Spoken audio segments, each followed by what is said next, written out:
This is Daylight and Moonshine with me, Energetic G. That's right. I had a little shot of coffee early today, so I got a little bounce in me. Nice. And today's topic will be, how long is too long to stay in an unhealthy relationship? And I have arguably my favorite couple in the entire world here with me, Becky and Bobby. And they are two awesome people that you're going to get to know on today's show. We're going to have a lot of fun. So stick with us, get to know these two. We're going to have a ball.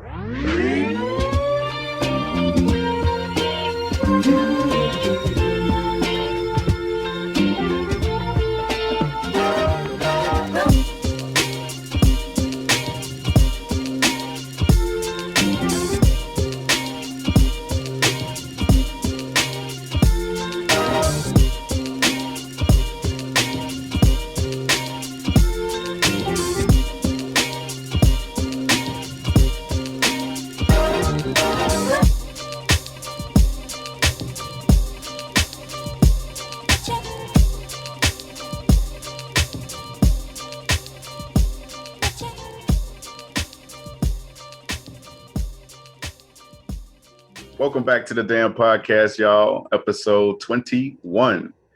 Blackjack. So much. Yeah.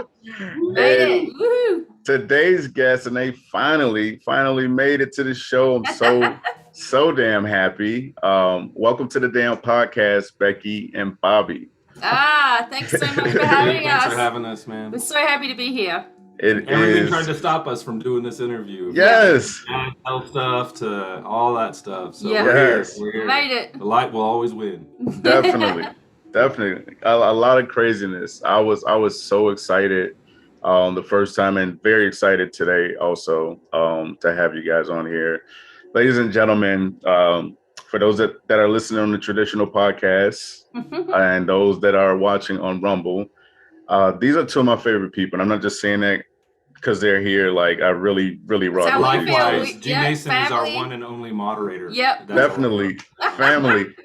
I was blown away. I was like, seriously, like, just to be asked that, just like Bobby do. Like, I go back with BDevine is like the dopest person ever. I go back to probably like close to 10 years or whatever and watching the videos. Wow. And just to connect on that level it's a pleasure to moderate, and just to meet Bobby is like the perfect pair right here. Right. Likewise, Like they're serious. Yeah. You're awesome. And we couldn't do any of it without you. Sometimes we it's like, really give a lot of thanks to you, G, for sure. all your help. And during the live shows, sometimes I got to run and do dog stuff, and you're right there to get back. And I got you. Yeah, I got your back. Excellent work. I truly appreciate that. But yeah, that's real. This is real people. Like, seriously, this my brother and sister, my spiritual brother and sister. This family right Tell here. them we got a 6-bedroom house. You always got a place here. Yeah, G. You want to come skiing in Colorado? You don't need no hotel, man. You got a place right here. Hey, y'all heard him. I got it out there. On the hook. Definitely, I apprete that. I definitely appreciate that. So I got my notes here. All right. Here we go. We're gonna start off. We're gonna start off with a little questionnaire, but it's gonna be nice and fun. Okay. Just to kind of, and it's all relevant to the topic, which is how long is too long to stay in an unhealthy relationship. And most people can relate to this. I definitely, I've had a scatter pass. Number one questions. Yes. So before we get into that, I'll just ask some fun questions just to kind of get us started. And also before it's all set. Dating game or something. Right. How compatible are we? We're about to find out. I got to spin the wheel too. I got the 10 from within. Wheel behind me over here, man. There you go. Okay. All right. First question to both of you, and you can answer whoever wants to go first. But what was your first impression of each other when you first met? You want to go first? I'll let you go first. Because mine's like, I was doing your meditations and everything. It was a different story with us because we ended up being, friends for quite a few years, just online, like you and I, G, just back and forth doing the videos. And sadly, his dad passed away. And, we were trying to connect like that mediumship wise, so I could help him with that situation. And then all this craziness went down and we lost contact with each other. Basically, I wasn't allowed to talk to Bobby anymore, kind of thing, with the situation that I was in. And it was a bad situation. And we eventually connected back to each other, and it was like old friends, just catching up all the time. Yeah, like no time had passed. Like no time had passed. And it was like, this is my friend, and I don't care what anyone says, we're going to connect with each other. And then we just met each other. I came over to the United States, and it just never stopped from there. It was just beautiful, like finally finding that person that you've been waiting for. And this is a relationship situation that you're talking about today. Yeah. It's like finding that thing that you looked for in all these people, thinking that there was like a spark of it in all of these people. Like, maybe it's this one. Oh, this one's got a good sense of humor. Maybe it's that, But it had to be the whole package, Right. And plus, you sort of like learn and grow as you're growing up. You're changing your likes and dislikes and all that sort of stuff. Absolutely. But for us, it was mostly a connection with music, like comedy, like laughing our head off, and spirituality. But I reckon those things. Yeah. Maybe I'm wrong. I don't know. Where words fail, music speaks. That's there you right, go. Yeah. So I love music. Definitely. Yeah. Yep. Love music. Music is emotion. So having that connection was definitely. And I think being friends too was like a challenge. Yeah, she's 8,000 miles away. So, I mean, we literally, had to start as friends, and we were for years. But even when we decided, well, maybe there's a different door opening for us, aside from friendship. Even that door, we were cautious about it because we both. Bobby was like, I don't want to lose your friendship. You want to ruin that? Like, I was the guy going, well, I'm like, why didn't you say you like me? And he's like, like me. Because I love you as a friend, and I would hate to lose that. So, it was. I was the shy one. She's the one who. She likes me. Yeah. That's real, though. That is so real. Yeah. God, I'm turning red over here. That's 100% real. Right.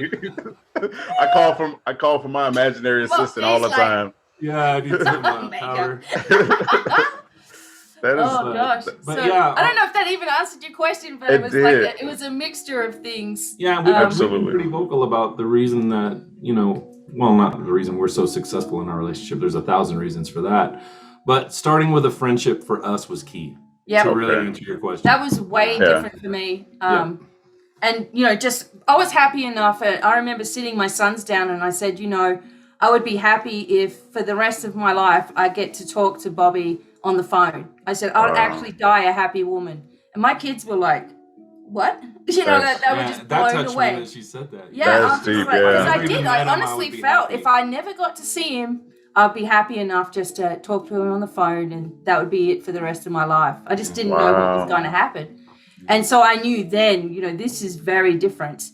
Because I think one of the biggest things with relationships, if you can't sit there and say, I'm going to die with this person on quite happily, if you can't say that for sure straight away, then you know that that's not right. You know what I'm saying? So, it was very, very different for sure.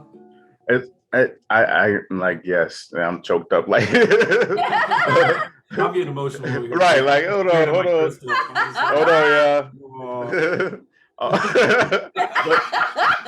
that's something. That's something that a lot of people don't realize. I can honestly say myself, I've been in a few relationships where that friendship was not established in the beginning. Mm-hmm. And it was doomed from the beginning, sad to say, no matter how long it lasted. So the fact that you two were able to Hey, Texas. I know, like I'm from the Midwest. I don't know where I get this y'all from, but hey. Because I say it all the time. I'm rubbing off on you, man. Yeah.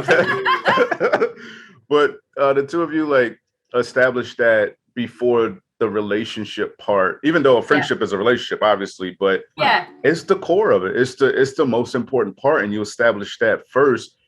ideally, that would probably be the smartest thing for any couple to do. Like, really.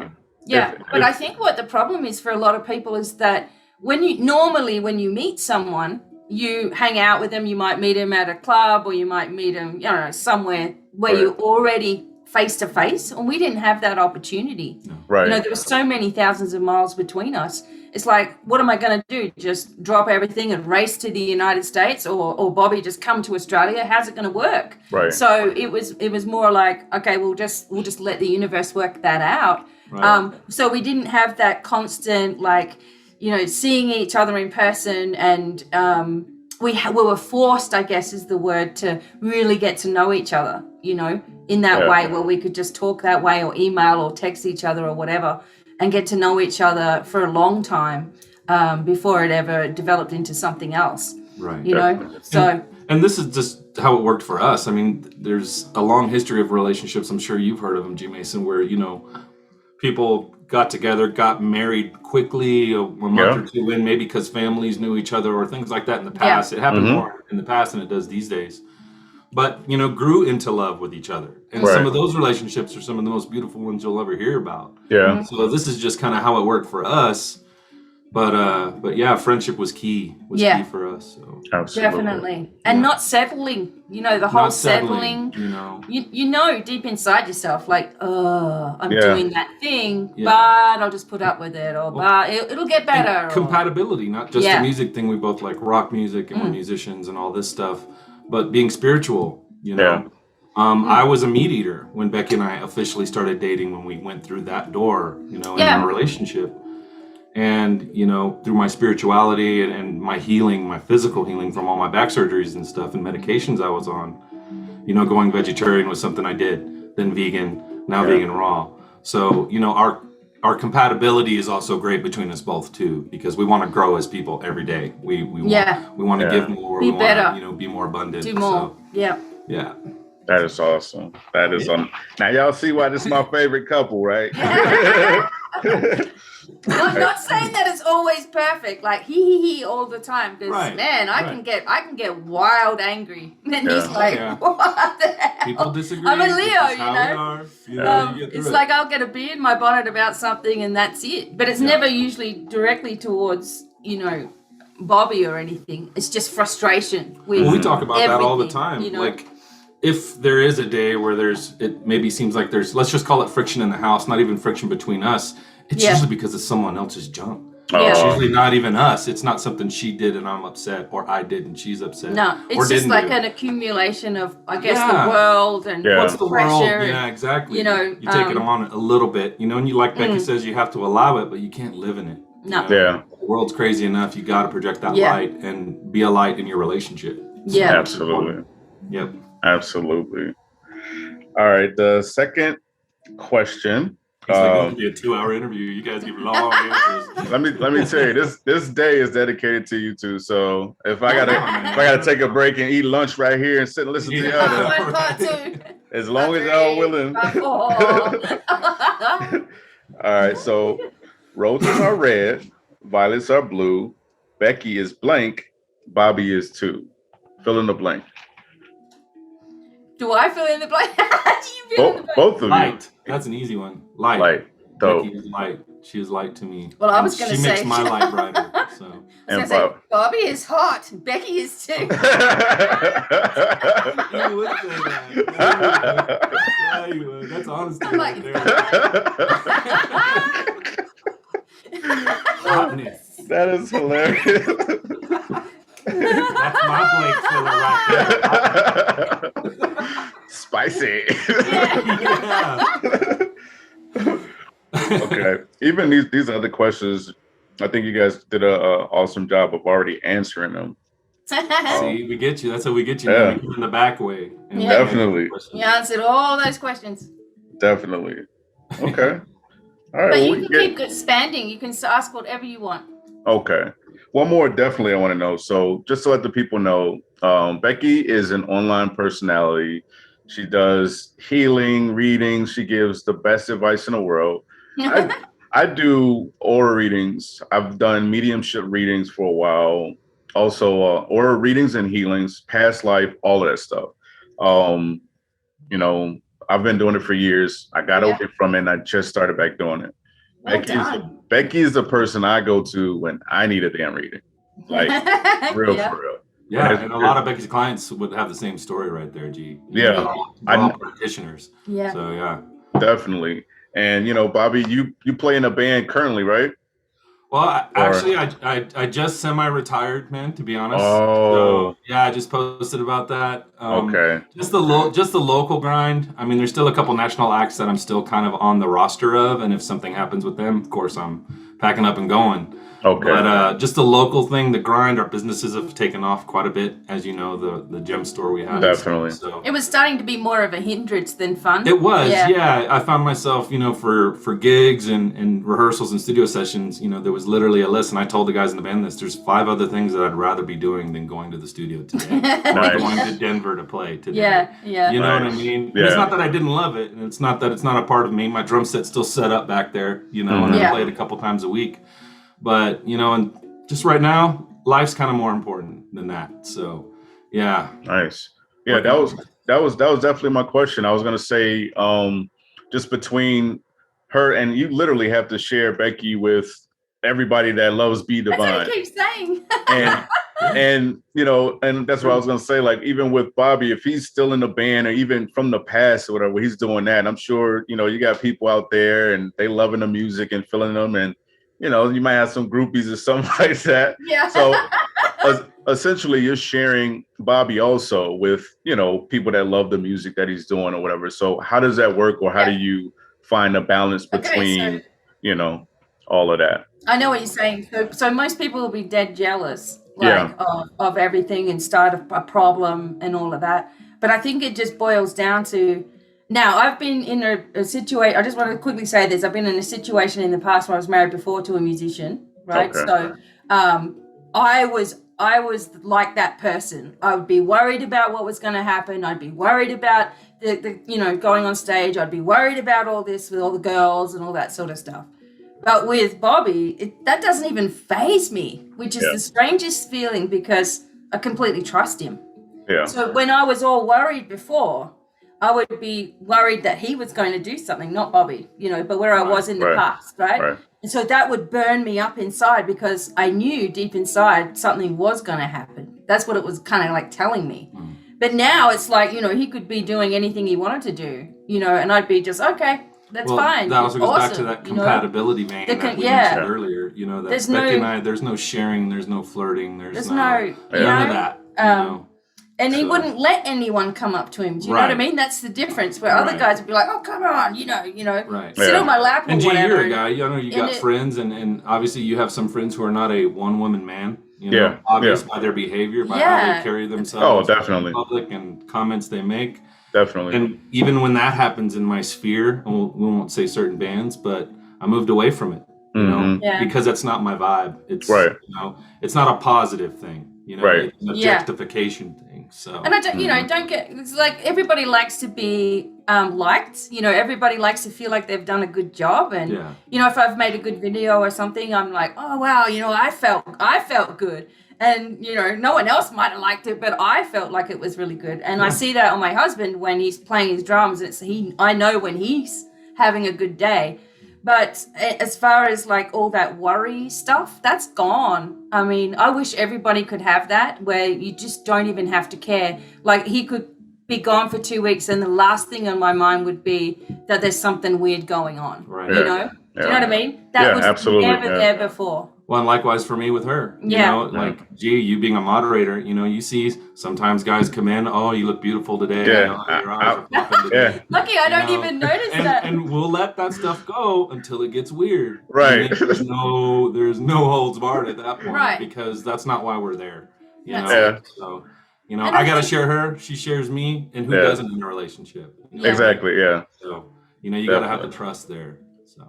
Yeah, and I also think for both of us, it's like a surprise, you know, like, so, for example, I've never thought of myself as anything attractive, right? And I say that not by hating on myself, but just because I was always just this average girl, sports, you know, all that sort of stuff. I wasn't liked by all the boys growing up or anything. So I was just, you know, I'm just the tomboy, you know, the person that the MacGyver, my husband calls me, like I'll fix stuff and figure stuff out. Yeah. You know, I'm just different, you know? And so to get attention and stuff like that, I'm just like, what? It just blows me away. So I have this humbleness inside of me, and so do you. You know, we don't see ourselves as all that. And we just got to be ourselves when we're doing our job, you know. So to me, it's still a surprise if somebody says, "Oh wow, you're beautiful" or something. I'm like, what? I wasn't going for beautiful. I'm just me, you know. Yeah. But at the same time, it's nice in a way, you know, to know that, you know, you're appreciated or whatever. But I'm just myself all the time. I really don't know how to be anything else. And same with my husband. I guess that's what we recognize, this little kid in each other that, you know, is just sort of left to their own devices. All the time. And so, I guess having attention or anything, I don't notice it. Other people might, you guys might as moderators, but I don't notice it. There's been a couple times. It was like one in particular, it was this guy like just like Bobby said, he was getting like extra aggressive. And I'm waiting for Bobby to just kind of, you know, like, He's like, Bobby's got the trigger. Right. But I know Becky didn't see it because she was just, when she was going and she wasn't focused on the comments, she was talking. He just constantly going. And I kicked his ass out at like the third comment. I'm like, all right, well, you know, Bobby will text me if he didn't, you know, like, oh, you didn't have to do that. You know, it must be like some people just, they're not even supposed to be watching it. They just come in, I guess, you know, got to say something. Exactly. And there are people in our past, let's be honest, we're on a public, you know, series of forums, and they do come in with aliases or friends. And they've got try to and say put that hate in there. Haters gonna hate kind of thing. So when they pop up their head, that's just an easier way to get rid of them. You know, it's good. They always got to show themselves, and the negative. You know, it's like the trash taking care of itself. Out it goes. You know. So All right, let's jump right into this topic. How long is too long to stay in an unhealthy relationship? And I'll give a little bit, you know, just from myself and my own personal experience. Like I said, like I said earlier, I would jump into relationships and not even establish that friendship. I always felt like there was a sense of urgency because I had this insecurity about myself. Same thing. I would look in the mirror and, you know, I don't know what, I don't know what people see or whatever. So when somebody approached me and they liked me, I felt like I needed to grab hold of them before they went away, you know. In case nobody else came along. Exactly. You know, like this is my chance. She's attractive. It ain't gonna get no better than this. Like, you know, like trying to jump on a train while it's running slow. Like, you know. So I would dive right in and try my best, and I would just waste so much time trying to make it work. And just looking back on some relationships, it was me and just me. And I want to say maybe 80-20. And if anybody's end up watching this episode, then challenge me on it, you know, challenge me on it. You know, if you're from my past, then 80-20. And I finally started to really give myself the credit, not to pat myself on the back in a boastful way, but just to give myself the credit because I've given to so many other people so long that it was time to give back to myself. So, you know, it was just taking my power back. And I'm like, you know what? I am a good person. I'm a good partner. I'm not perfect. I'm still learning. I made mistakes, but I did a lot there, you know, and if you're not going to give me the credit, then I'm going to give it to myself. Right. I'm not going to wait around for you to give me the credit because it's hurtful. Or maybe I'll ask you to, because this is how I feel. If you're in a relationship with somebody, I've spent years with certain people, and to get out of that relationship, it's like, okay, it's said and done or whatever. But when you look back at it, we spent a lot of time together. You could share kids with somebody. You could just share so many special memories. And it's like, okay, that's dead and gone. But just as a person, I still have so much respect for you. Like if you really needed something, I'll be there for you just as a person. So to get out of that situation, that relationship, and somebody to just treat you like you're just the next stranger walking past. Oh yeah. It's really an eye opener. Like, damn, I wasn't shit the whole time we were together to you then, huh? Right. You know? Yeah. If you can be tossed so easily, right? Yeah. Just to look, I'm just a stranger walking on the street now. We spent so many, what I thought was special moments together. And it's just, okay. You know? Yeah, because usually with that sort of situation, they had an agenda the whole time anyway. And, you know, you're just so kind, like as an empath or whatever, that you don't see that nastiness. You don't want to see that. Completely like blind. That it's going to be directed at Completely you. blind, you know? Completely blind to it. That's it. Because that's not our intent. No. So we don't see it. Someone who has that intention looks for someone who's so kind and nice and soft and easy like that, you know, to manipulate. That's right. And it's really, you know, the narcissistic stuff, you know. Yeah.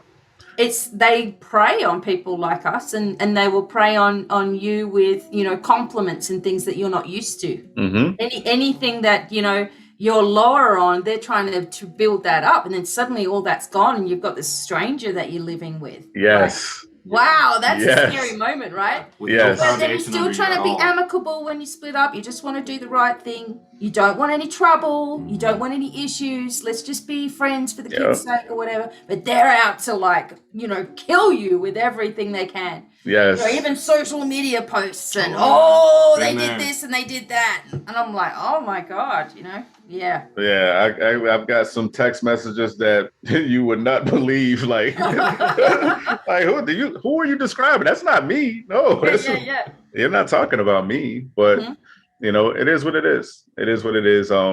Definitely learn. And it always goes back to that very beginning moment, like you were saying. You know, you got a compliment or something was good, and you're like, I better grab this. Oh. It's going to be the right thing. Surely that, you know, they're so kind, they're so nice or whatever. You grab onto it, and you know that first instinct that you had. Hang on a minute, I may be going too quickly, or something must be wrong about this. If it is this good so quick, you know, that little instinct that you have, we don't listen to it until it's too late. You know?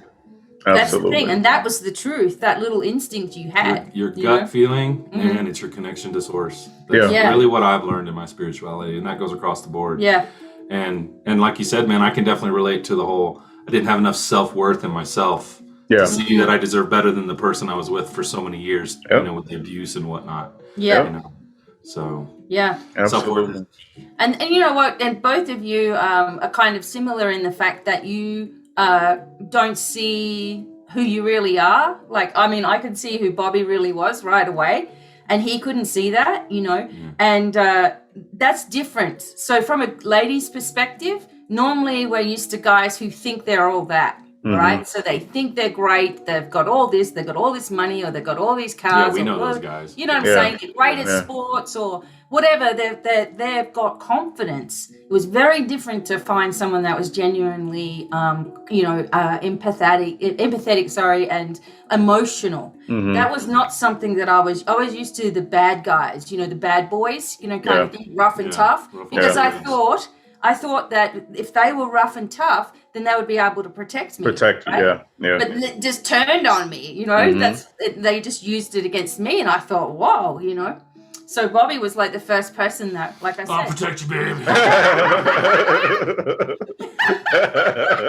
He's got an edge, okay? I'm not a little guy, so that's part of the reason I shaved my head when the world's going crazy. We're in the shops and stuff, even in Colorado Springs. It's like, you know, I could probably look a little tougher with the world. Nobody talks to us anymore. They're just like, dude look like he's gonna kick my ass. Right. It worked. It worked. Like, don't let the long hair fool you. Yeah, exactly. That ponytail, don't mistake my kindness for weakness. Right. Yeah. Well, that's what I'm not saying, but you know, most guys, you know, in Australia, it's a very different world that I was sort of younger in and living in the street and all that sort of stuff.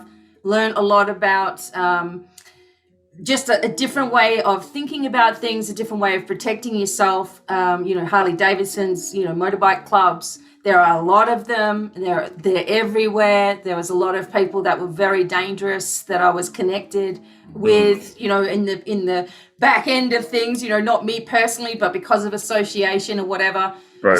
I've seen a lot of things. You know, I saw a person get murdered in front of me, you know, when I was pregnant with my first child. Wow. And it was my partner that kicked the crap out of this guy and killed him in front of me. Wow. So, I mean, you know, just living in this, like, okay, you've got to watch your back, you know, you've got to be street smart now. If we go into a restaurant, I need to be able to see who's coming in that door. Right. Like, you can work a room.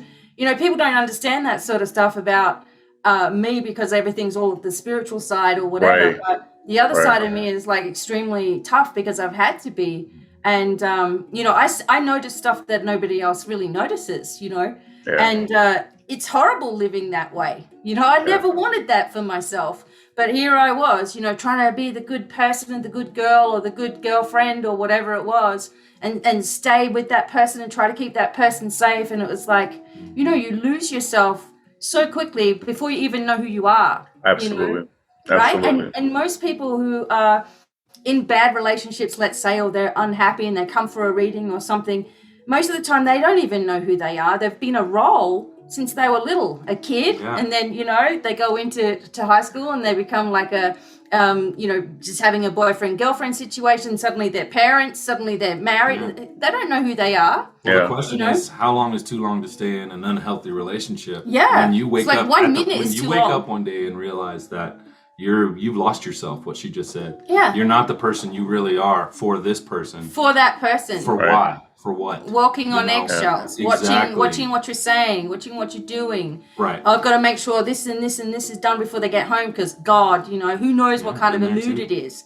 Yeah. You know, and you're navigating moods even when you're young. You know, that's not fair. It's ridiculous. It is.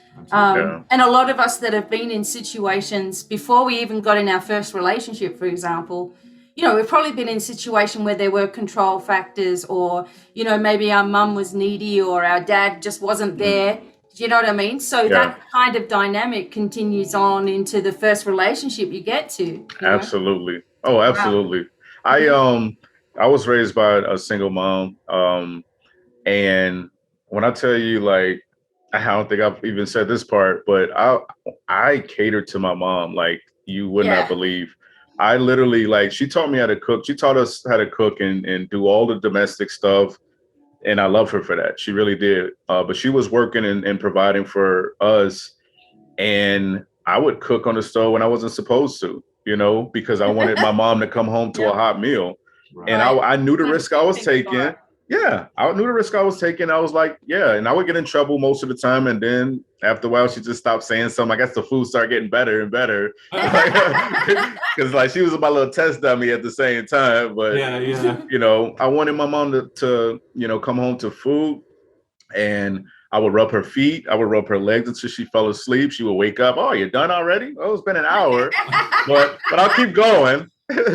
You know, but I really catered to my mom. And you're right. You're absolutely right. That was the first relationship that sort of established who I was going to be in my future relationships, because I was that same guy and ended up getting screwed over in my first couple of relationships. I got taken advantage of because my mom pretty much shaped and mold me into like to be such a huge role.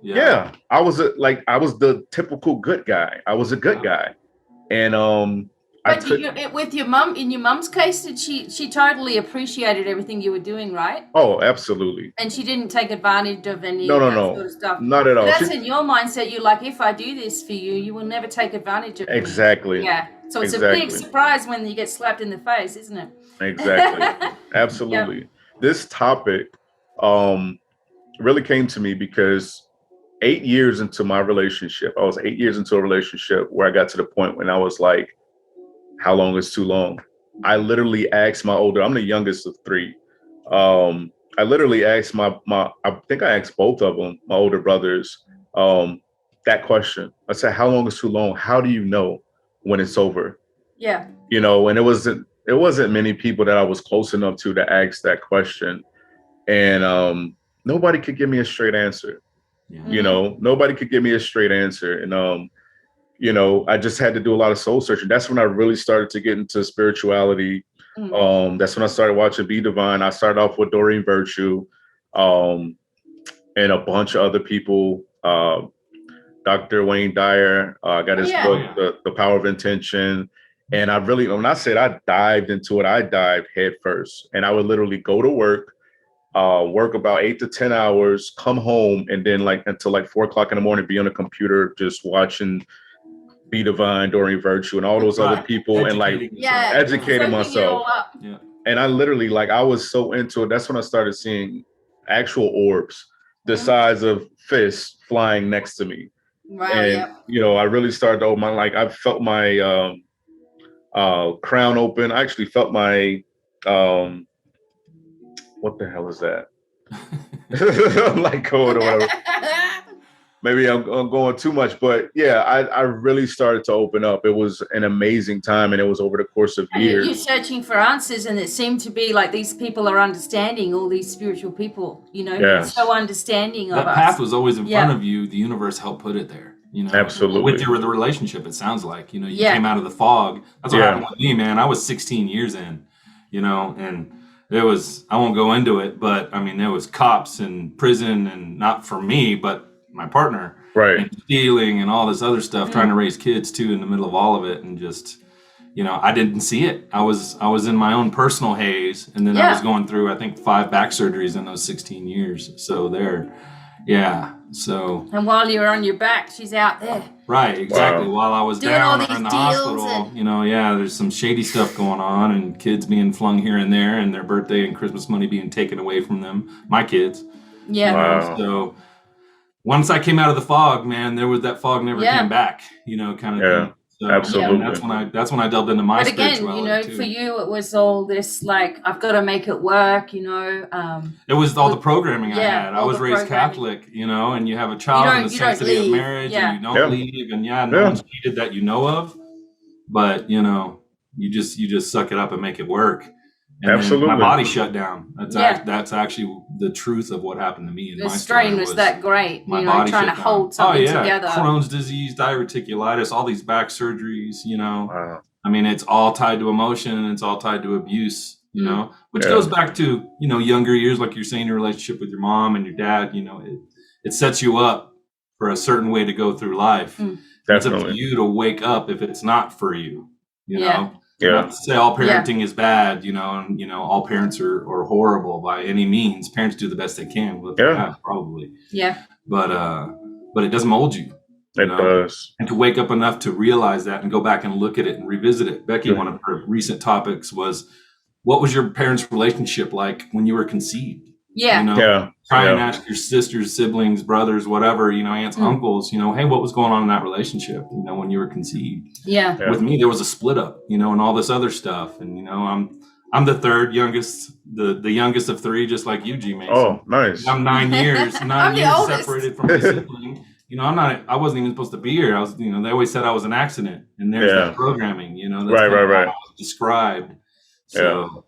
So you got to get out of the fog and just never look back at it. You know, just keep growing as a person. You know, I think then you find your love of your life. You know, But like even when you do find the right person, if you haven't completely healed all that stuff out, it's going to come up. So you know, in the beginning of our relationship, Bobby was worried about a few things. You know, because he was so like, why would you want me for? You know. Like he couldn't believe, you know, that I would be interested in him, like you know, or I don't know. Right in the very beginning, it was a couple conversations we had. You know, I had to get over that. I had to get over that programming. I had to see my self-worth again. I can relate to that too. And sort of at least try to see myself the way she sees me. Because it's nothing but love and gratitude between us both. And it still surprises me every day. She's like, "Oh, I love you so much. You're so awesome. You know, you're so handsome." And I'm just like, you know,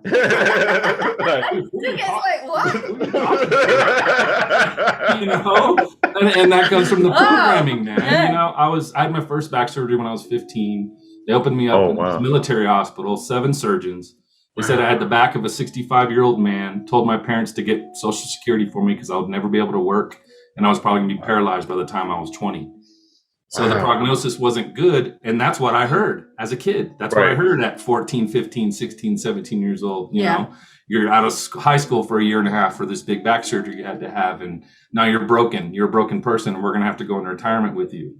So, I mean, I proved all the doctors wrong. I had a good career. I've been an area manager for restaurants. I've, worked for Whole Foods for several years. Nice. So, professional drumming, touring, all that stuff too. But you just can't buy into the programming, And come to think of it, I learned that pretty early on because I just wanted to prove them all wrong. I wanted to show everyone, my parents, the surgeons, everyone that, I wasn't disabled. You label me that way, but I'm able. So. But then when it came to a relationship, there was still like, I'm not good enough, kind of thing. I've got to stay here. It snuck its way in, through the back door. So. I can definitely relate to that, man. That is awesome. Everybody's got a story, and it's crazy. Like, you don't know what a person's been through, Yeah. That is nuts. Well, Becky's stories will blow your mind, man. Yeah. I can imagine. Nobody knows. I guess that's why I am just how I am, though.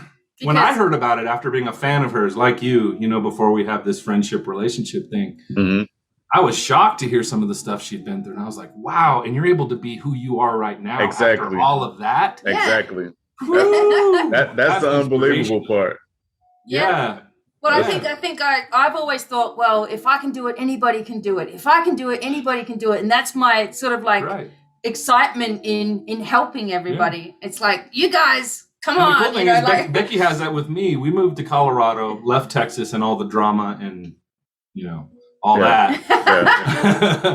In 2019, it was January 2019. Yep. But even then, I was still on pain medication. I was taking morphine and oxycodone for my back. I've got a battery pack and wires up and down my spine. And, that's been switched off for 3 years. Right. I've had that turned off for 3 years. But she's even surprised at what I'm able to do now. The drumming and touring, and we take the dogs up the mountain. We hike 3 miles. I mean, he was in a zero gravity recliner when I met him. Yeah, he was in the recliner and then in the bed and then in the recliner and in the bed. It was just back and forth because of his back. I'm like, I am getting you on that kit, and he's like, well, I don't know how that's going to happen, or because of all of the. But I was all in on it. Yeah. But he wanted to. But I had to do the work to get to that point. You got to do the work, But as much as I'm in awe of her, I love that she's in that awe of me. I am. So, it's awesome. Yeah, it goes both ways. Mm-hmm.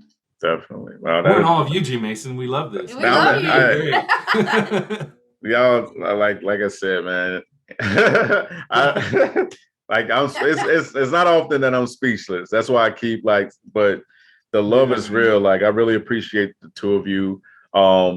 Just in general, it's been so much love, and I saw the video. When you opened your gift? Yeah. I love that, dude. Oh my God. Look at him. He loves it. I was so embarrassed. I'm like, I'm not going to send him this. And then G Mason's opening the tape on every little picture. Like, I can't believe it. You guys. Oh, man. I gotta give some of this away. It can't all be for me. He gonna cry in the car. Love you. And it was all for you. You decide what you do with it. So, yeah, definitely. It's when you find the right people in your vibration, right? So you're probably the only one that we really connect with on this level. Yeah, that's very true. It's like, but once you find it, you don't have time for drama. You don't have time for everyone's crap. You don't have time for this whinging and moaning and everything sucks. Kind of energy. I don't want to be around it anymore. Not at all. So that's why I'm always like, we've got to go up. We've got to lift up. We've got to be strong right now. This is the test. This is your spiritual test. It is. Yeah. And they come in and, the energy is like, oh, I've got all these symptoms. And it's like, yeah, well, we all do, but we've got to not focus on it, and up. And you don't want anyone down anymore. Like, you don't mind helping them to get up if they want to get up, You don't want to have to keep on going, okay, and helping and catering and doing and being. The same people. Yeah. Every time. You need cheering up again, huh? Okay. Damn. Right. He's like, I made the video for that like 2 years ago. Right. Everything you're talking about. Exactly.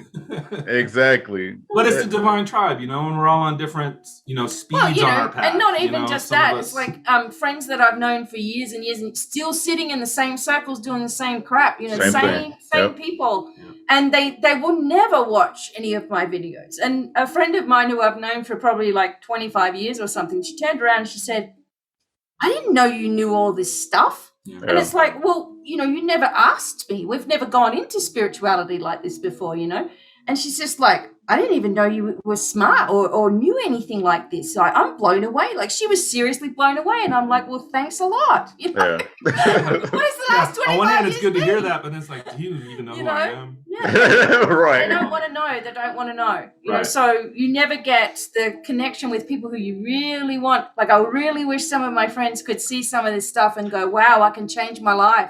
They're just never going to get it. It's never going to be the ones you really want or the ones that really need it like that, Yeah, absolutely. I'm sure, with your family and certain people that you wish that they could just come, watch this for 5 minutes and you might actually get it, but you can't force it. Oh, yeah. It's really, really hard. And you can't get stuck on the fact that you want them to get it so bad. You got to keep it moving for yourself. Yeah, well, that's the thing. Sometimes you're moving away from it and stopping all that crap is what gets them to actually go, okay, exactly. Well, now I'm on my own. I've got to figure it out. That's true. You can't. They can't figure it out while you're there trying to direct it. Mm-hmm. So it's like race cars drafting. Eventually they're going to come up behind you and they're just going to coast and watch what you're doing. Yeah. And sometimes they come along. It's happened to several of my friends too. So, absolutely. And when they see the difference in you, like people say to me, "Oh, how can you be 46 and still be the example by living your best life?" Lead by example. You gotta live it, not just say it. Too many people just say it. Oh yeah. Becky and we don't chase relationships, with old friends and family and all that stuff. It's like if you want to be a part of who we are and what we're doing. We love you. Be there. Come on in. You want some advice? How did I get to this point? Sure, I'll share it with you. You decide what to do with it. I look at the fact that it is what it is, but you know how fads go, different fads. But Zen is in right now. Crystals are in. Saging is in. People are posting it. It's in, and then you got a lot of people that's really getting it, and you got a lot of people that's just going with the flow of sage. They don't get it or whatever. But as long as people are really sort of gravitating towards it, that's all we can really ask. Yes. As bad as the world is right now, we are moving in the right direction. Definitely, because people have no choice but to see what's going on. Definitely. Yeah, it had to be so much in their face that there's no choice but to say, oh my God, okay, the media, we've got to do something. Even down to sports, G. Mason, think about it. It's all about division. It's all about even as little kids, my team's going to beat your team, so get a trophy. It's all about friction, and it's all about fighting. Back to Roman times, way before then, Atlantis, Valerian. And control. Control. So people are waking up and they're sick of it. Everyone basically wants the same thing: to be happy, have everything they need, have their kids be successful and healthy and happy as well. Grandkids, just all that chill. down the road. Like, just chill and have live an life. adventure, have a fun we all life. want the same thing. It's not red or blue or black or white or whatever, mechanism is there to try and divide you, because there's millions of them. You just got to pull out of the game. That's kind of where I was going with that, where we don't chase relationships with friends, family, all that kind of stuff, because you can't convince there's division anybody. That is in that. There really is. I'll tell you a story. I'll just put it out there. My firstborn son, I miss him like crazy, but I posted a meme about a year and a half ago, about a year and a half ago, and it was literally a black hand and a white hand shaking, and it's like, I can support my white friends and not support the KKK. I can support my black friends and not support any other groups like that. Right. Yeah. Because it's there's negativity to a lot of it. I'll just say definitely. Quiet. And I agree. My oldest son went on for 24 hours berating me and Becky on Facebook about this, and I haven't spoken to him in a year and a half since then because of the way he carried on. I'm like, how you see that they're shaking hands? And it all ended up with who he voted for and blah, blah, blah. And this person, whatever. We just had to pull back from it. We had to. We had to, because it was literally killing me inside. You couldn't convince him, and he couldn't convince us. And I had to put a stop to it. Because it was all over social media. And it started, and it got ugly. It got really bad. And it's unfortunate that it's hit my family. That severely, where there hasn't been contact, for a year and a half. But a lot of people were the same, just having to delete people and friends and all that sort of stuff, and that was never there before. We didn't have a problem. We were shocked, because he could walk in the door and it'd be like, "Hey son, how you doing? How's your job?" They actually had just visited us and hung out. That's crazy. They had just been here, and suddenly it turned into that, which I was like, okay, there's obviously something else behind that. It can't just be his anger at a meme kind of thing, where I'm basically denouncing hate. Right. So it's horrible, but it's affected us too.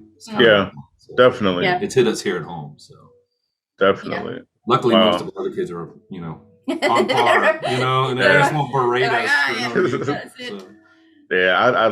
have not been on Facebook since 2020, since October 2020. You, I gotta be BDevine's husband, so I gotta have on Facebook. I totally get it. I'm out. Yeah, we shelter ourselves from a lot of that, man. Yep. We do. We don't watch the news. We both haven't watched the news in probably a decade or more. Mainstream news. Not mainstream, yeah. But we know where to look. We want to keep ourselves educated. We know where to go. Because we're big on resonance. The main thing if is, it doesn't resonate with you, move on. Yeah. And the main thing is right now is like, I don't really care who believes what or what they're doing. It's to me that's not the key issue here. The key issue is we have to stand up in the face of adversity and still, believe in ourselves, believe in our journey, trust in the universe. All of those things are so important right now. More important than ever. More important than all your little bickering and arguing on this mundane level. Like, I'm not going to be labeled something that I'm not. I just love everybody, and I want everybody to have, a healing, amazing life that they can manifest everything they want. And I'm excited for that. I couldn't care less about all this drama. Right, that's what we choose to focus on. Yeah. Is the life. So, and if people go, wow, wow, you're so lucky you're doing this. And it's like, well, you can do it as well. Some people think, well, she just must be gifted, so it's just easy for her, having no idea, what I've done myself, just like you. Research, reading books, getting myself out of crack. You seeing the orbs you see when you were opening up your crown. And honestly, your third eye is what I was getting when you were telling us that story. Mm-hmm. You opened up, and once you open up and you clear yourself from that fog, there is no going back. There really isn't. Oh yeah. The world right now is trying to put you back in that as hard as it can with everything. Trying to put us in compartments. Right. Yeah. Right. Keep us fighting. So, definitely. Yeah, it's crazy. I agree 1,000%. Like unity amongst everybody is definitely all I wanted. All I want. Like when you're working, where you work. I don't want to say just in case you don't want to say, but I don't. What's it like? No love to those people. The vibe is, same thing. They control us with fear. Mm-hmm. And it's all about control and fear. And right now I'm sitting here laughing and giggling. I don't know if I'm gonna have a job in about a month, and that's real, and I'm not worried about it. Good. That's the main when thing. you stop, that's when the universe comes in, man. Oh, it really does. We've done it. We've seen it. We've seen it in our lives 1,000 times. One day to pay the rent. Right there. That's a bit close. Okay. Here's my wallet. And it'll come though, man. It'll come if you're really truly, you're in the middle of that stream, man. Yeah. The highest velocity moving towards your path. Absolutely. The universe can't help but provide for you. Mm-hmm. We've seen it time and time again in our own lives. Yep, that's it. It really is the truth. Choose happiness, and the rest will follow. So absolutely. This is the first time in my life that I've ever been in this space, and I'm comfortable with it. Yeah, we're not stressing about what's going to happen. Yep. Like OG. Colorado Springs is 1 point. If all goes to crap. I've got a spot there. We can share the rent. Right, I got speed dial. Like, Bobby don't answer this phone. Becky gonna answer this phone. Just in case. I trust you, but okay. I know you're at the U-Haul place, man. I'll come get you, man. Wow. Definitely. But I'm serious when I say that too, G Mason. Yeah, that's we right. are always here for you as family first. I truly appreciate that. You don't have to worry. I really do. Support you on your path, man. Yep. 1,000%. I truly appreciate that. And just to recognize my light. It is the exact same, like when Bobby was saying, like, oh, you're talking to me. That's how I felt like when the two of you both recognized me. And I remember Bobby saying, I don't know if you were on the video or you were in the chat, but you were like, oh, and I got to talk to you too. I want to talk to you about something. Yeah. And that's when you guys first asked me to moderate. And it was such a humbling feeling for my light to be recognized. That's what it was. And it was like, I've done so much. 40,000 people, you were the only one that we could choose. We trust our intuition, man, and that's how we choose everything in our life. Yeah. From houses to animals to what we're going to do next, what we're doing 5 steps after the next one. Yeah. And you were right there. You know what I mean? It was like. And Bobby was really the one. He was like, "No, it's got to be G based." Well, I needed some help. Let's be honest. Yeah. Things were getting a little squirrely there for a while. But absolutely. Man, who can we do? Well, G Mason's right there all the time. Yeah. He's always respectful. We got a great feeling for him. You're always there. You're always there. That's the thing too, man. I'm like, you're at work. I was kicking people out of the comment section before I was a moderator. Yeah, that's it. Awesome. But yeah, it's great to be recognized, and it's just a wonderful feeling because I know what I got, and I know how I've felt. I know how I've grown, and yeah, you two were really the first to really recognize that and actually say, hey, so that's what that feeling was for me. We're happy to play that role in your path, man. Yeah, definitely. Because you deserve it, and you deserve so much more, man. So I truly appreciate you. I truly appreciate you. We'll rise up together, all of us. Definitely. I was floating 4 feet above the ground.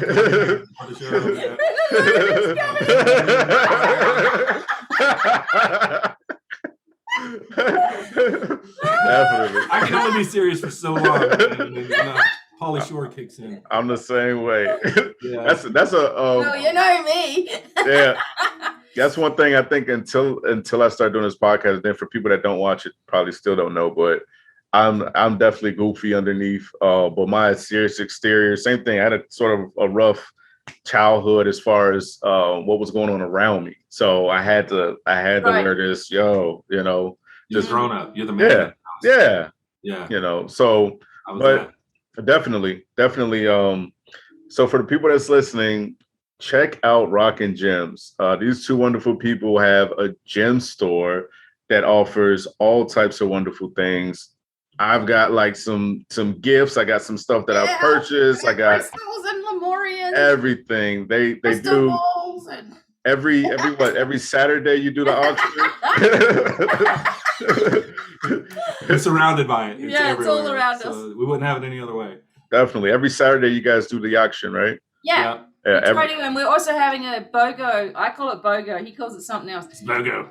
Buy one, get one. Shoes, they used to do the BOGO sales. Yeah, on Wednesdays. We're going to try to do it on Wednesdays, whereas buy one, get one. And maybe bi-weekly. So it's like a mini auction thing, though, real quick, so. Okay. We're trying that as well. See if we can get more stuff away. Definitely. I'm going to put every single link at the bottom in the description of this, of the video. And also in the on the audio. So this is awesome. So we should do more of these. Yeah, definitely. Anytime. Anytime you want to come, let me know. I'll clear out the calendar. Yep. Absolutely. Sure, that'd be great. I've got topics. Where's my book at? I got a ton of topics. You got the book. I got the book and a ton of topics. G Unplugged. I like that. Awesome. I got a ton of topics if you want to talk about whatever, so people get to see you guys outside of the the work that you already do. Yeah. Awesome work. There's a trillion videos that's already out there, people. Mm-hmm. If you have an issue, if your hamster forgets to run on a wheel or he does it backwards, Becky has a video that shows you how to get it. Somewhere. Yeah, if your lizard only walks in reverse or she's got a video. Yeah, seriously. He won't grow his tail back. He won't grow his tail back. We're gonna manifest the tail. We're gonna manifest this thing. Exactly. Watch this shit. We'll send you the link. Becky did a video 4 years on it, 4 years ago. Thank you so much. Definitely. But yeah, absolutely. So glad to have you guys. And before we wrap it up, I have to do mine. So I can't remember if you guys were doing a spin the wheel because I had downloaded this. I started the podcast in March, but we started recording in February, I think. And I had this little stupid spin the wheel thing, but it's the app on the phone. Oh yeah. So I do 10 from within, and I have 10 questions that I wrote down. I'll spin the wheel, and whatever number it lands on, I'll ask the question accordingly, right? Okay. So it's not as good as your spin the wheel, but still we get a prize in, I guess. Yeah. Right. I gotta send a prize. Oh, happy belated birthday to you. I can't remember if I said it or not. Happy belated birthday. You did. Awesome. Thank you very much. 21, holding strong. Yeah. I know. Younger than my son. Younger than her kid. Old enough to drink now. Look at you. Old enough to Watch out. Okay, we're gonna spin this wheel. Let me get it lined up. Alrighty. Can you see? Okay. That's pretty. Sweet. All right. Where's my thing? Oh, I messed it up. Where's my assistant? Yeah. I guess it's someone's getting fired. All right, someone's getting fired after this. Why am I doing this, huh? All right. Where the hell is it? I was wondering, is he expecting us to press it? Yeah, I know, right? Like, come on, guys. Come on, man. There it is. There it is, Bobby. He did it. He did it. Question. And it's 5 rolling. 7/8. All right. Question 5 7/8. All right. Okay. Yeah. See, my assistant is definitely getting. Okay. Question 5. Oh, if you could only eat one meal for the rest of your life, what would it be? Man, that's the easiest question because we just talked about this morning. Really? Yeah. She makes this non-bread salad. We take one non-bread and we cut it in half, so we're only eating half of the non-bread. It's basil pesto. All vegan. All vegan. All vegan. Nice. She warms the bread a little bit, puts the pesto on it. Pesto. Huge salad. With coleslaw salad, nuts, seeds, all that sort of stuff. Spiral she gets all fancy with it. And then you put avocado, and then we have vegan feta. Feta and vegan ranch. It drizzles all over the top. I'm going to show everybody. She puts grapes on it, garlic stuffed olives that we found that are smoked. I mean, it's big. This thing's big, but that's all you eat all day. Yeah. We could eat that for the rest of our life. Nice. I love salad. I love salad. My mom was a vegetarian when she was pregnant with me. I've been a vegetarian for the past 5 years, and I'm not forcing myself, but my goal is to convert over to vegan and I think more if you just try to go more organic rather than try vegan, because the chemical stuff, that was the thing that was just like constantly feeling bloated all the time, constantly feeling uncomfortable. It was the chemicals. Yeah. Okay. Yeah, well, take them out. For us, it was before this, it was starting and we were like, oh, we got to do something. We hike all the time, and we're eating vegan at this point in our life. And we were hiking, we were still packing it on, and then the stuff happened with Becky's dad where we drove to Pennsylvania, and that was 10 days basically in hotels and restaurants. Right. And so our choices for food, it was onion rings and, a little thing of mashed potatoes. A little bit of salad or a little bit of fruit, So we got back to Colorado and it was like, we were fat. We got to do something. We saw pictures of ourselves. That's what done me. I saw a picture and I'm like, oh my God, round. Yeah, Corey took a picture of us in West Virginia. We didn't this know. Overlook. And we were like, oh my God. Fat people. That's not us. We didn't see it. And, you don't see it, man. Until you see it. When you see it, you can't unsee it. Exactly. Yeah, that was that. So for the past, since the second week of June, we've had the raw food diet. Once a week, we have something that's cooked but still vegan. Right. And even that cooked meal now is getting like it's harder to digest. To eat. Sounds so stupid, doesn't it? It sounds like your enzymes change. Like I can't even eat the plant-based meat substitutes anymore. Like I loved my Impossible Burger. I could get a burger and get that flavor. Right. That feel. Yeah. I'm a Texas boy, raised on barbecue. So barbecue and Mexican food. But he had it about 6 weeks. He had one 6 weeks in, and he was violently ill to the point where. Yeah, he vomited in his sleep and nearly choked to death when he was asleep. Yeah, I aspirated into my lungs. Yeah. Oh, it was terrible. Wow. And I literally almost passed out. I almost didn't come out of it, man. So I almost left the earth that night. So strange. But just from the food, because once you take it out and you try to put it back in, you're just like, once you go raw, the enzymes in your gut change, and you really can't digest anything processed or anything. We even went to Olive Garden as a treat like a month ago to do the soup and salad. The soup and salad, right. Yeah. And the salad wasn't organic, and we were just so sick all night long. Just felt uncomfortable. It tasted like soap, But it tasted like soap, exactly. So that's crazy. Once you have your vessel clean, anything that comes in that's not clean, you're gonna know it. Yeah. That's the only thing. But the energy you get, I could do all my work and more and more. And we're going to do a webinar series on this. Yeah, we're doing a webinar series to teach about it because we want people go, oh, raw food, I don't know if I can do that. But the way we did it is like a transition so easily into it that you won't even know you're doing it. And you can cheat a little bit. And you can cheat on it too. Last night, one of the best things Becky makes is French fries. She calls them chips, right? French fries cut from a potato in oil and all that, like homemade, double dipped, all that stuff. Yeah. One of the best things she makes, man. I love them. And last night was my cheat night, and she made me just a little bit. And honestly, the Huskies got like 4 or 5 of them. Yeah. But even that, with a little bit of salad, I was a little bloated last night. You know, going to bed and uncomfortable really is what it is. Yeah. So that becomes less and less when you're on this kind of, and it's not really a diet. It's a way of life. Yeah. Yeah, absolutely. We were going to do it just for a short period to drop some weight. After we saw our photos. After we saw our photos, and then I started to really introduce cooked foods again. Right. Man, I just couldn't do it. My body couldn't do it. Bro, just let it go. He was really frustrated. He's like, I want to eat something. I did, man. It's like, but I can't do lasagna or something. Yeah. Can't do it. No, can't do it once you're into it. So I want to ask you too this while we're talking about food, real quick before we go. So my experience when I first, and surprisingly, only a few people have ever asked me the question, why'd you stop eating meat? So I had 2 experiences. My 5 years was back in July, on the 4th of July. It was like a couple of days after the 4th, but I'll just say the 4th. 4th of July, I never, like my mom, she switched us over to turkey back in, I think the 90s or whatever. Before it was like popular to eat turkey, we never really ate red meat. So it was just turkey and chicken. And occasionally, like around the 4th or whatever, I'll eat some beef or something like that. So we went to like a White Sox game and my buddy was grilling and he fixed the burger like medium rare. So it was pink in the middle. And I bit out the burger and it was okay, whatever. But once I got to the middle, that the blood or just the pink part, that I'm sorry, but yeah, I know. That's what did it. That was your trigger. That was my trigger. We each have that. We each have that moment. There's a defining moment that you got grossed out. Yes. And that was it. And that was it.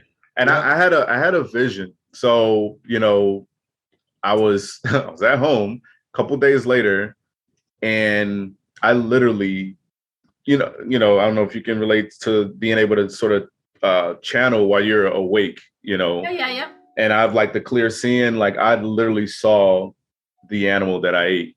I had a link, like a sausage link or whatever around the same day. And then that burger was a cow. So I had a vision of the cow literally showed me his eye. It was like this close to my eye. Yeah. And you could literally, you can look in a person or animal's eye and see the fear and all that stuff. Yeah. I saw the cow's eye right next to mine, freaked me out. Yeah. And then when the pig showed me dirt. And I'm on the side of the bed at this point. I don't know if I had my eyes open or closed, but I could see it like I'm watching the screen right now, like I'm seeing YouTube. And it was this pig, he was just sniffing the dirt or whatever. He was showing me his life. I could smell dirt. Like if you put your face to the ground and smell dirt, clear as I've never experienced that before. So needless to say, I stopped cold turkey that day. Just couldn't do it. I was done. And the short version, when people ask, hey, why'd you stop eating meat? My body just told me it was time to stop eating it. Yeah. Because a lot of people are going to be, a lot of people are not going to be able to process everything. And I know I can, right.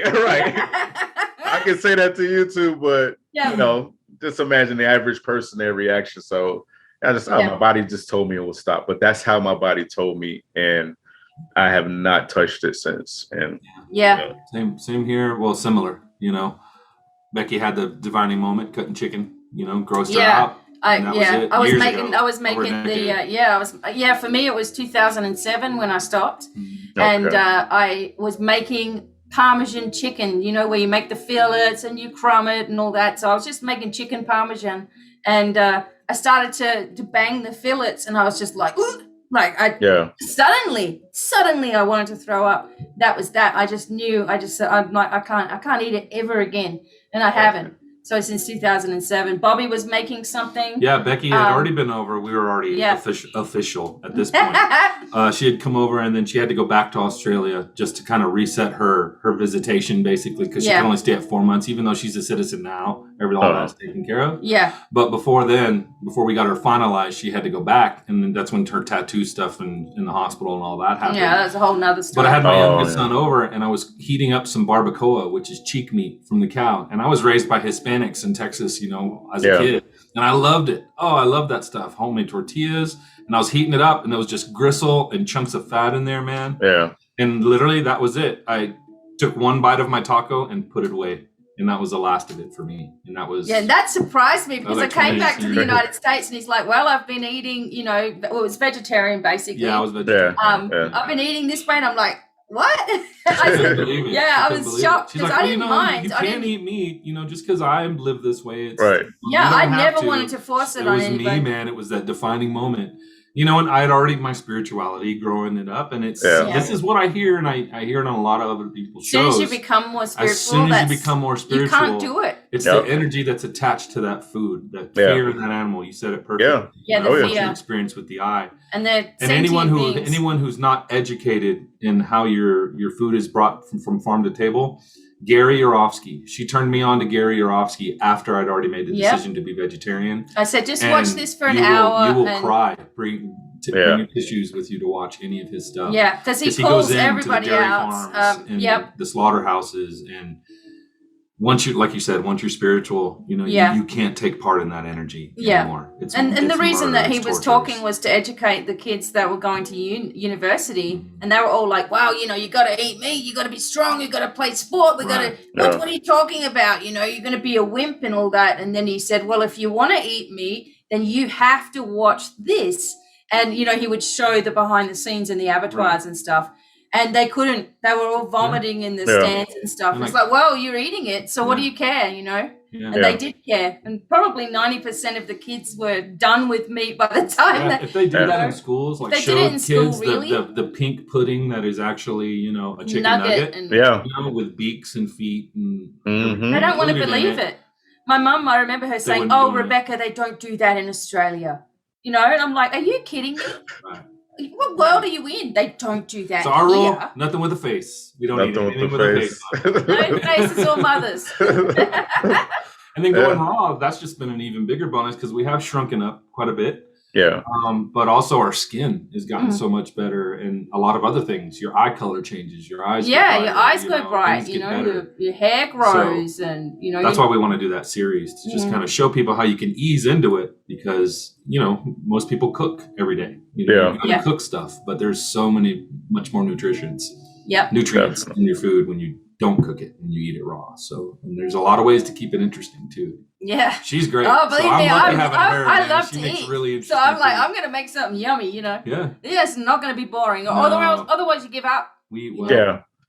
Being creative is definitely a key part. It's actually cheaper than buying big packs of steaks and pork chops and chicken breasts. That you need to. Or even cheaper than buying all the vegetarian burgers and all the you know what I mean to make your meals. Yeah. You don't have to buy. We haven't gone to a restaurant since that Olive Garden trip, and I think the lot before that was when we were on the road eating terribly. Bringing your dad over here. So. Yeah, if you guys do the series, I'm gonna be front row. I need to start making it to these the seminars. I have not made it for a while. I really wanted to do the Ascended Masters. I made one on manifesting yesterday. Yeah, you should. So look at the Patreon one. It's real easy, and you'll just feel it when I'm talking about how to do this thing. You'll actually feel stuff happening to you, like you're manifesting as you're listening.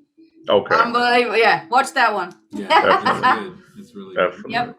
Once again, if you have not seen any one of their videos when they come on and they do the auction, it is hilarious. It's fun. It is the most amazing thing, and you can purchase some wonderful crystals.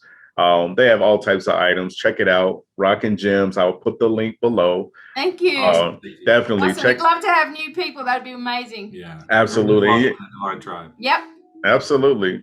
Definitely. So I'll put all the links in. Any more that you want to add to this topic? I know we got off a little bit, but it's all relevant. It's very important. It's very important. We'll do this again and again and again. How long is too long to be in? What was it? How long in is an unhealthy relationship? Yeah. I would say 1 minute. Too long. Yeah. When you know. Most people intuitively they know, and they stick around out of whatever reason they feel like they have. We got to split up all this, and we got to move, and who's going to support, and what's going to happen, and where's the money coming from, and I can't do it by myself. There's 1,000 excuses.